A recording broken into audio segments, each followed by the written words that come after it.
अस्सलामुअलैकुम वरहमतुल्लाहि वबरकातुहू। Dear student, हम देखेंगे कुदरती वसाइल की खुसूसियात। Property of natural resources. Subject है जनरल साइंस और स्टैंडर्ड है 7th। इसके पहले हमने 6 क्लास के जनरल साइंस में कुदरती वसाइल के बारे में मालूमात हासिल की, किसे कहते हैं और कितने तरह की कुदरती वसाइल है, उनके बारे में हमने बेसिक नॉलेज हासिल किए थे। और अब हम स्टैंडर्ड 7 में देखेंगे कि उनकी खुसूसियात क्या है। तो चलिए देखते हैं कि कुदरती वसाइल कौन कौन से हैं और उनकी खुसूसियात क्या है। हमें पता है कुदरती वसाइल 3 तरह के होते हैं, हवा, पानी और मिट्टी। और हमारे स्टैंडर्ड में हमें क्या दिया हुआ है? हवा की खुसूसियात, पानी की खुसूसियात और मिट्टी की खुसूसियात। यानी इंग्लिश में उसे किस तरह कहेंगे हम? Properties of air, properties of waters और प्रॉपर्टीज ऑफ सॉइल। आज हम देखेंगे हवा की खुसूसियात का पार्ट 1। क्योंकि थोड़े से लेक्चर बड़े हैं इसलिए हमने उसको पार्ट्स में डिवाइड कर दिए। तो चलिए बढ़ेंगे हवा की खुसूसियात की तरफ और देखेंगे हवा की खुसूसियात में हमें क्या क्या दिया गया है। हवा की खुसूसियात।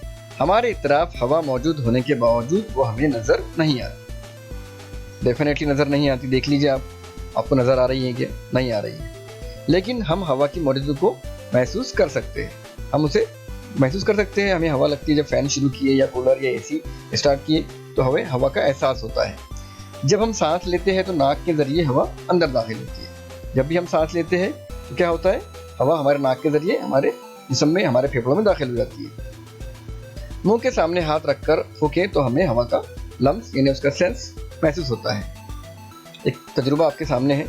देखिए गुब्बारों के अंदर हमने हवा भरे और पहली इमेज के अंदर हमने उसे इस तरह से रख दिए बैलेंसिंग करके। तो ये बैलेंस नज़र आ रहे हैं, हमें थोड़ा हिल भी रहे हैं वो बैलेंसिंग के अंदर, क्योंकि बलून से बहुत वेट कम होता है। और अगर उसके अंदर से एक बलून को हम अगर डैमेज कर देंगे तो वो इम्बैलेंस हो जाएगा। इससे क्या मालूम हुआ हमें?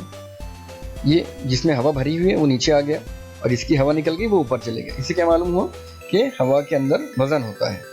देखिए आप मुशाहिदा कीजिए, मुशाहिदा करने से जल्दी सीखता है इंसान। अंडरस्टैंड? ओके, क्या समझ में आया? हवा गैसों का आमेजा होने की वजह से दूसरी अशिया की तरह ही हवा में हजम और वजन पाया जाता है। हजम, अब जब हवा भरे हमने तो एक जगह घेर ली उसने, ये हजम था। और इम्बैलेंस हो गया वो हवा निकालने की वजह से गुब्बारा इस पर हमने बांधे थे, तो ये वजन की वजाहत हो गई। देखिए यहाँ पे इसके अंदर हवा मौजूद है, इससे हमें हजम जाहिर हो रहा है। ये हवा की एक खुसूसियत है, ये प्रॉपर्टी है। और वजन, यहाँ पे हवा निकालने के बाद में ये इम्बैलेंस हो गया, नीचे झुक गया, नहीं इसके अंदर वजन है। यानी हवा के अंदर हजम और वजन दोनों पाए जाते हैं इस तजुर्बे से।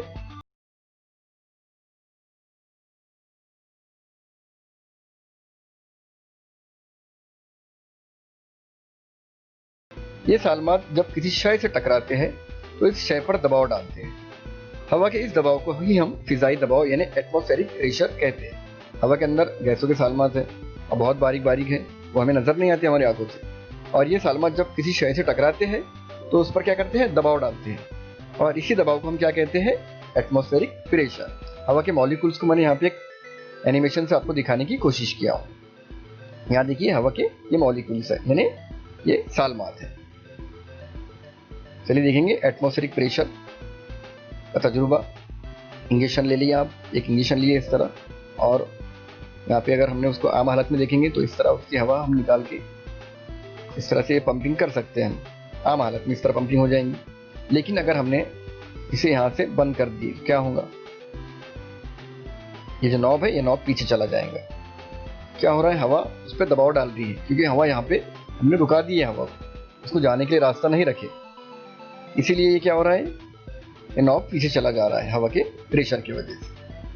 और ये नॉब आप माने एक ही पोजीशन में रखो, अगर इसकी आप पोजीशन चेंज करेंगे, आड़ा कीजिए, खड़ा कीजिए, किसी भी पोजीशन में रखिए, तो वो नॉब हमेशा पीछे ही जाएगा। इससे क्या जाहिर होगा? इससे जाहिर होगा फिजाई दबाव हर सिमत में मसावी होता है। आप किसी भी सिमत में उसे रख दीजिए, उसका जो प्रेशर है वो हमेशा मसावी रहेगा। मुशाहिदा कर लिया आपने अच्छे से? ठीक है। आम हालत में हम सतह समंदर पर फिजाई दबाव तकरीबन 1 लाख 1400 न्यूटन फी मुरब्बा मीटर होता है। आम हालत में सतह समुद्र पे फिजा का दबाव इस तरह होता है। बात पैमा के जरिए इसे नापा जा सकता है। बात पैमा एक आला होता है जिसके जरिए हम हवा को नापते हैं। जैसे जैसे सतह समंदर से बुलंदी पे जाएंगे फिजाई दबाव कम होता चला जाएगा। आप जिस तरह सतह समंदर से ऊपर ऊपर ऊपर उठते चले जाएंगे हवा का जो दबाव है वो कम होता चला जाएगा। इससे क्या जाहिर हुआ कि हवा का दबाव हमारी जमीन पे जो कुर्रे हवा का गिलाफ है वहां पे ज्यादा है, और जैसे जैसे आप ऊपर जाते जाएंगे सतह जमीन से वो दबाव वो प्रेशर क्या होता जाएगा, कम होता जाएगा। ठीक है, अंडरस्टैंड। थोड़ी तफरी कर लेते हैं। पानी से लबालब भरे हुए गिलास के मुंह पर एक मकवा रखिए, एक गिलास भरिए। आप करते भी होंगे घर पे, ऐसा हम भी करते थे अक्सर। मकवे को हाथ का सहारा देकर गिलास को उल्टा कीजिए और आप हाथ हटा लीजिए। क्या समझ में आएगा, देखिए इस तरह हाथ हटा लिए तो ये जो मकवा है वो जो कागज का टुकड़ा है वो चिपक जाएगा। आप देखिए, मुशाहिदा कीजिए उसका। इस तरह से हमने हाथ रखे, गिलास को उल्टा कर दिए और नीचे से हाथ निकाल दिए नीचे से हाथ, और गिलास ऊपर है। इससे क्या जाहिर हुआ बच्चों, इससे जाहिर हुआ कि हवा क्या कर रही है, उस पर दबाव डाल रही है ऊपर की जानिब पानी पर, और वो पानी ऊपर खींच रहा है कागज को। इस तरह से वो हवा का दबाव का हमें एक मुशाहिदा यहाँ पे करने को मिल रहा है। अब तजुर्बात पे गौर कीजिए। साइंस का मजमून ही तजुर्बात पे मुनहसर है। तजुर्बात से ही हम साबित कर सकते हैं कि हमें जो मफरूज़े दिए गए हैं वो किस हद तक सही है। ऐसा हुआ है, कैसा हुआ है, 1733 में डेनियल बर्नौली नामी स्वीडिश साइंसदान ने अहम नजरिया पेश किया। क्या पेश किया? हवा की रफ्तार बढ़ने पर इसका दबाव कम हो जाता है। यानी जब हवा की रफ्तार बढ़ जाती है तो उसका दबाव कम हो जाता है। इसके बरखिलाफ हवा की रफ्तार कम हो तो उसका दबाव बढ़ता है। यानी हवा की रफ्तार जब कम हो जाएंगी तो उसका जो प्रेशर है वो बढ़ जाएगा।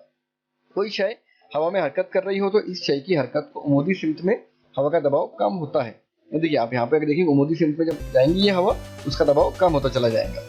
तब इस इतराफ की हवा तेजी से ज्यादा दबाव से कम दबाव की जानिब बहने लगेगी। तो हवा क्या हो जाएंगी, जो तेज दबाव है उससे कम दबाव की जानिब वो हवा जाएंगी। यानी जहाँ पे हवा ज्यादा है वहां से हवा कम दबाव की जानिब जाएगी। और यहाँ पे आपको एक एक्टिविटी दी गई है कि आपको इंटरनेट से एक डेनियल बर्नौली की तस्वीर निकालना है और उसको यहाँ पे चिपकाना है। तो आप क्या करेंगे, इंटरनेट पे जाएंगे, गूगल के अंदर डेनियल बर्नौली की इमेज टाइप करेंगे गूगल के अंदर, सेट आप डाउनलोड कर लेंगे और उसकी प्रिंट निकाल के यहाँ पे चिपका देंगे, बिल्कुल इसी तरह जिस तरह मैंने किया है। देख लीजिए आपके सामने, ये है डेनियल बर्नौली, साइंटिस्ट है, उसने ये नजरिया पेश किया था। अंडरस्टैंड?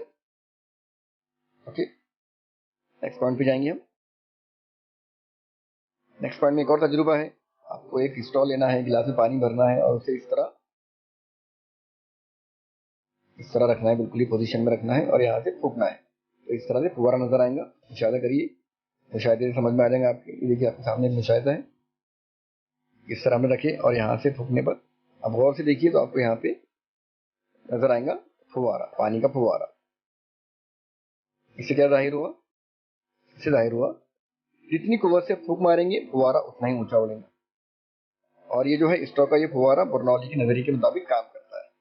बर्नौली का नजरिया क्या था कि हवा ज्यादा दबाव से कम दबाव की जानिब जाती है, ज्यादा दबाव से कम दबाव की जानिब। जब इसे यहाँ फूक रहे हैं, यहाँ पे दबाव पैदा हो रहा है और ये पानी बाहर आ रहा है हवा के जरिए। इस तरह ये हमें हवा के दबाव का तजुर्बा यहाँ पे नजर आ रहा है।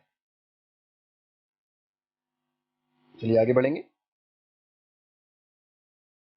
जब दो मुकामात की हवा के दबाव में फर्क होता है तो ज्यादा दबाव के मुकाम से हवा कम दबाव के मुकाम की जानिब बहती है। बिल्कुल अभी देखे हमने। ऐसे वक्त में हमें हवा चलती हुई महसूस होती है। हवा इसी तरह चलती है ज्यादा से कम की जानिब, यानी हवा के दबाव में फर्क के नतीजे में हवा चलती है। यानी जहाँ पे हवा का दबाव के अंदर फर्क पैदा हो जाता है तो हवा चलती है। इस ताल्लुक से आप जोग्राफिया के सबक में भी मज़ीद मालूमात हासिल करेंगे। और यहाँ पे आप मुशाहिदा कीजिए, ये देखिए यहाँ पे लो प्रेशर, यहाँ पे हाई प्रेशर है और एक गेंद यहाँ पे लुढ़क रही है कि दोनों तरफ उसके प्रेशर ज्यादा है और दरमियान में प्रेशर कम है। यहाँ देखिए एक और एरो के जरिए आपको दिखाने की कोशिश किया हूँ मैंने कि यहाँ पे हाई प्रेशर है और ये हवा फ्लो हो रही है लो प्रेशर की जानिब। ठीक है, चलिए आगे बढ़ेंगे। और आगे हमने यहाँ पे यूनिट को हमने फिनिश किए। ये पार्ट 1 हमारा यहाँ खत्म हो गया। अगले यूनिट के अंदर हम देखेंगे, अगला वीडियो होगा हवा की खुसूसियात हिस्सा 2। तो शुक्रिया बच्चों हमसे जुड़ने के लिए, और नेक्स्ट वीडियो के लिए आप हमारे साथ जुड़े रहिए। अस्सलाम वालेकुम व रहमतुल्लाहि व बरकातुहू।